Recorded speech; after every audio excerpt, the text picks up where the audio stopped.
It really makes me happy to give those communities the absolute Hollywood treatment because that is what those communities deserve. We deserve joy, we deserve peace, we deserve beauty.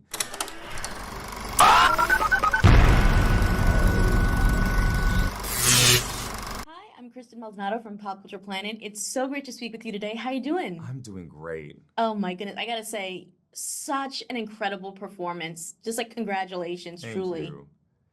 I wanted to start with, this the Spider-Woman and Aurora being played by the same person almost kind of makes her feel like a mirror to Melina's life.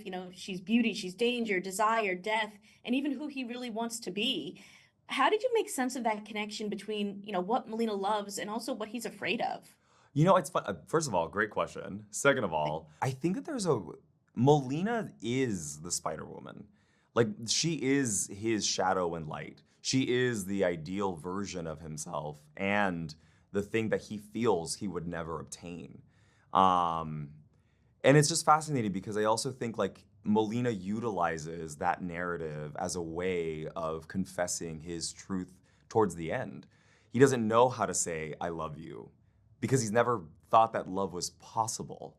And so through Aurora, he's able to say, well, Aurora loves Armando, but she has to hide it, in order to keep him alive.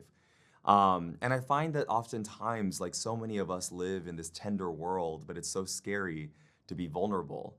But the message of the film, I think, is vulnerability is the price we pay in order to fall in love and to connect.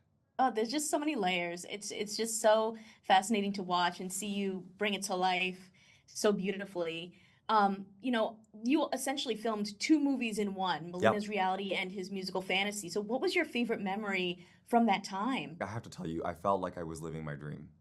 I just was. It was the Olympics of acting. I lost 45 pounds for the gig. It just was. I got to tell two different characters, but three different expressions of gender, which was really great. And I got to go backwards in time and live a Gene Kelly, Montgomery Clift, Errol Flynn fantasy. And then we'd go into the prison cell and live that dark reality, and tell essentially a two-handed play with Diego Luna, which was a gift. And I gotta say, your final musical number in the film is so breathtaking. What was kind of going through your mind as you filmed that?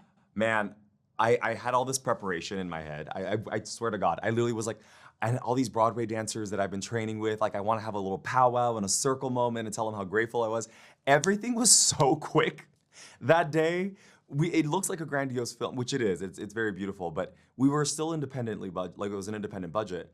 And so we had to move and there was no margin of errors. So like I think it was one of those moments where it was just like savor it as much as you can, but all of a sudden 12 hours went by and it was like, okay, we're off to the next. And Kiss of the Spider Woman, really explores queerness, gender fluidity, Latin identity in such a powerful way. How did those themes connect with you personally, and what does it mean for you to bring that to audiences today? It really makes me happy to give those communities the absolute Hollywood treatment because that is what those communities deserve. We deserve joy, we deserve peace, we deserve beauty. And I think in a time where both of them are being under attack, it's a nice remembrance to keep your head up and remind you of the value and the worth that we have.